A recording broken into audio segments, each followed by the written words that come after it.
like it's Monday. Good morning, boys and girls. Today is March 1st, and March is Reading Month. We celebrate that because it's Dr. Seuss's birthday. So we have a play called Mayzie by Dr. Seuss. And the thing that we're working on when we read this is not so much a play, but we're trying to tell the story with our voices. So we've been working really hard on being expressive readers, and that's why we're sitting today. That's why we're not moving around to show the action of the play. We're trying to tell the story with our voices. So with that, Daisy and Mayzie by Dr. Seuss. It's hard to believe such a thing could be true, and I hope such a thing never happens to you. But it happened, they say, to poor Mayzie the girl, and it happened like this. She was sitting one day at her desk in her school in her usual way, when she felt a small twitch on the top of her head. So Mayzie looked up and she almost dropped it. Something peculiar was going on there. A daisy was sprouting right out of her. Behind her was sitting young Herman but Strudel. This looks like a daisy up here on the noodle. It doesn't make sense why it couldn't be so. A noodle is no place for a daisy to go. Then up spoke another boy, Einstein man passed, the brightest young man in the whole of the class. It's a very odd place to be sprouting a daisy, but nevertheless one is growing on Mayzie. Hey, look at it, cried Butch. Right here in this room, Daisy and Mayzie, she's bursting in bloom. Miss Nature, the teacher, came rushing up quick. Such nonsense. Some child here is playing a trick. Which one of you boys stuck that thing in her hair? You know that a daisy could never grow there. My teacher, said Butch. I saw the thing rise right out of her hair with my very own eyes. Just give it a yank if you think I told it lies. But Miss Nature had heard quite enough of his talk. Mayzie, hold still. Let me get at that stalk. Ouch! Hollered Mayzie. Quit yanking. Butch said, You're giving her pains. I'll bet those roots go way down in her brains. The kids in her class, the kids in the class started shouting like Daisy, crazy. Daisy head, Daisy head, Daisy head, Mayzie.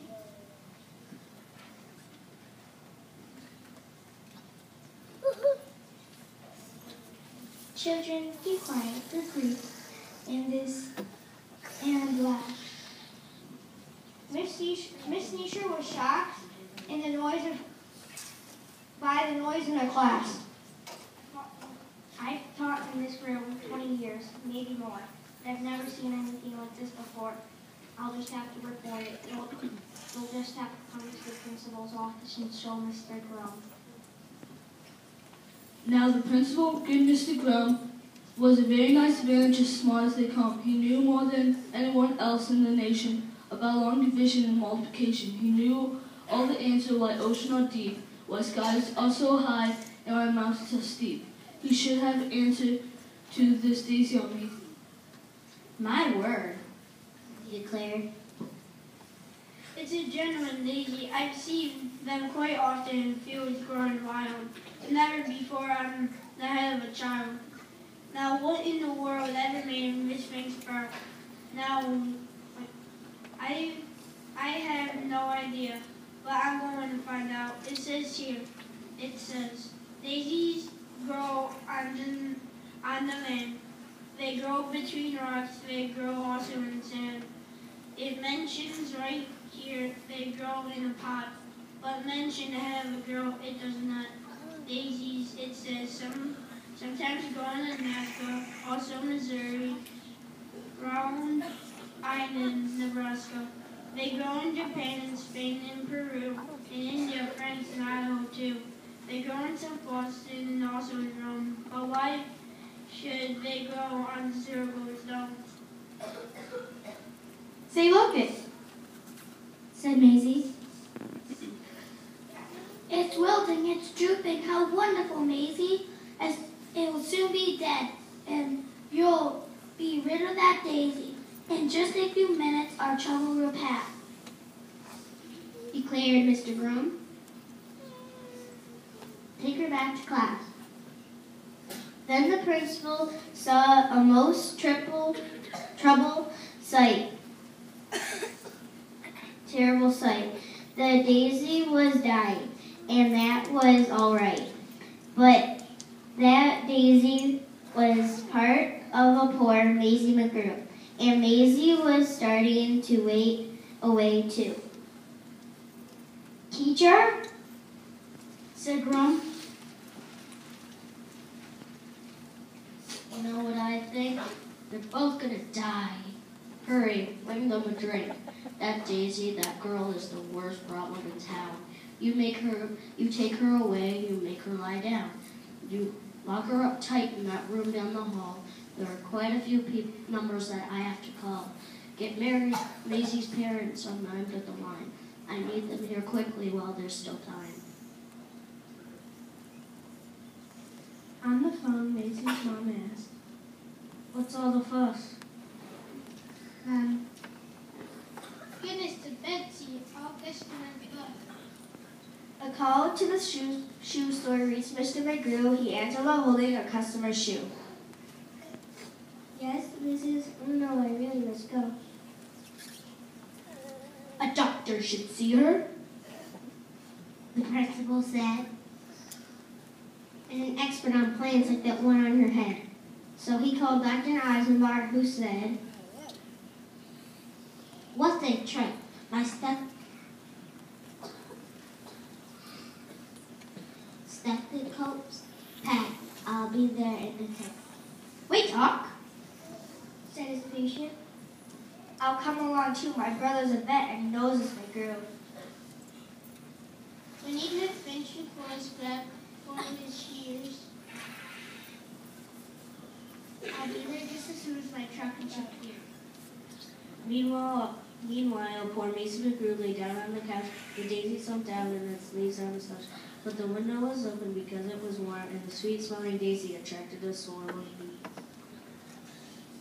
Buzz, bees, bees. The faster she ran, the faster they flew. Mayzie kept running. What else did she do?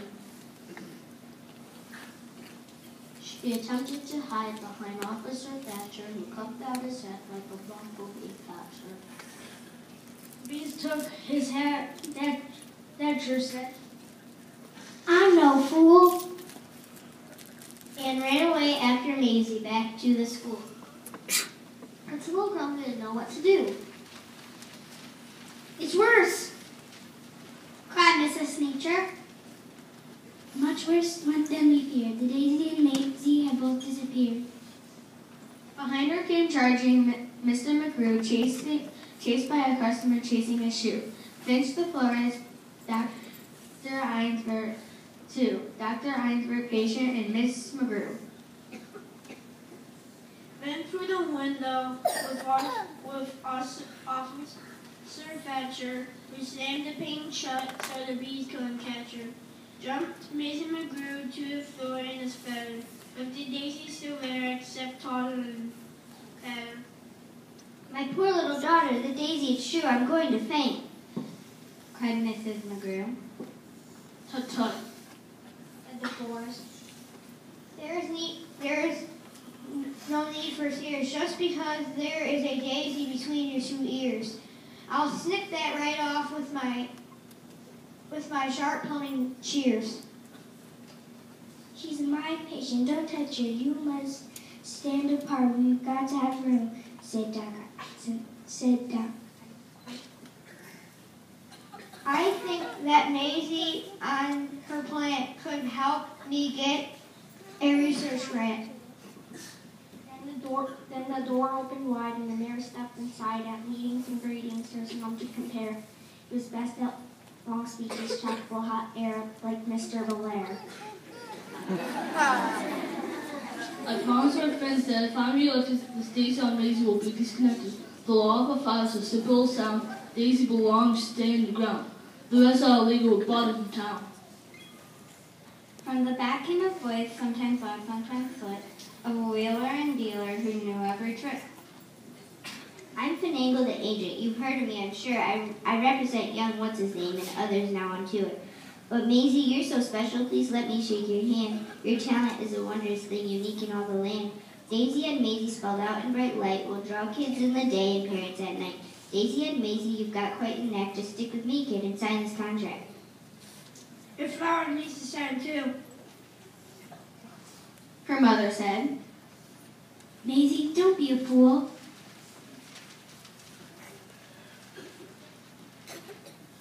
And the principal begged her not to leave school, but Mayzie didn't stop to blink. She signed her name in thick proof ink, and the daisy signed too. Daisy and Fever was gripping the nation and quickly become a worldwide sensation. Daisy had burgers and Daisy had drinks. Daisy had stockings and Daisy had sinks. Daisy had buttons and Daisy had bows. Mayzie was famous to stars of her shows.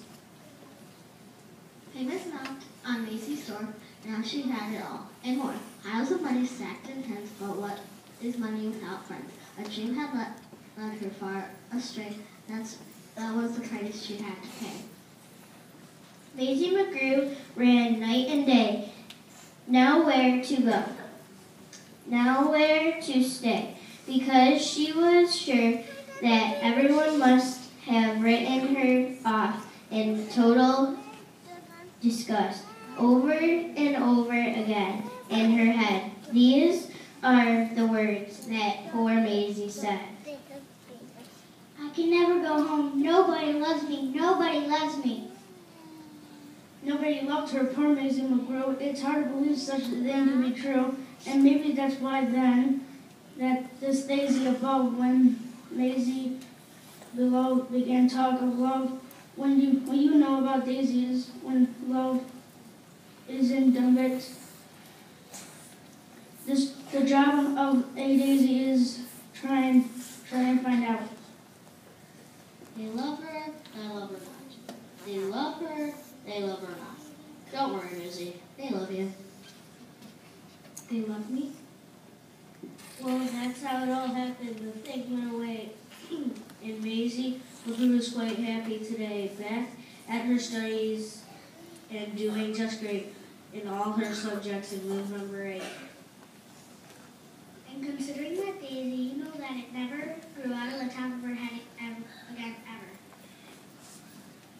Well, it practically never popped up here again, except occasionally just now and then.